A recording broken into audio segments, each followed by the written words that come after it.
Welcome to my channel. ఈరోజు అమ్మ వంటల రుచిలో డెంగ్యూ ఫీవర్ త్వరగా తగ్గి ప్లేట్లెట్స్ను బాగా పెంచగలిగే బొప్పాయి ఆకు జ్యూస్ను ఏ విధంగా తయారు చేయాలనేది ఇప్పుడు మనం చూద్దాం. ముందుగా 2 లేదా 3 బొప్పాయి ఆకులను బాగా కడిగి దీనిలో బూజు కానీ చెత్త కానీ ఏమైనా పురుగులు కానీ ఉన్నాయేమో జాగ్రత్తగా చూసుకోవాలి. ఇలా అన్ని ఆకులను చూసుకున్న తర్వాత వీటిని చిన్న చిన్న ముక్కలుగా కట్ చేసుకోవాలి.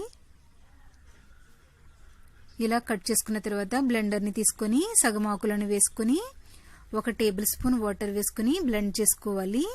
బ్లెండ్ చేసుకున్న తర్వాత అదే జ్యూస్లో మిగిలిన ఆకులను కూడా వేసుకొని మెత్తగా బ్లెండ్ చేసుకోవాలి.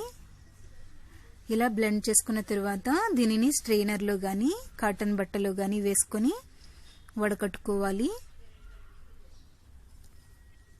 ఇలా వడకట్టుకున్న తర్వాత ఒక చెక్క నిమ్మకాయను ఇలా రసం తీసుకొని వేసుకోవాలి. ఇంచుమించు 1 టేబుల్ స్పూన్ జ్యూస్ వరకు వేసుకోవచ్చు.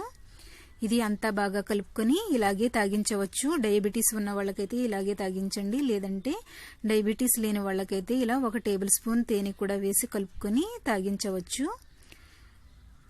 ఇలా అంతా బాగా కలుపుకున్న తర్వాత ఇలా తయారు చేసి 3 పూట్ల ఫ్రెష్ ఆకులతో మాత్రమే తయారు చేసి ఇవ్వండి.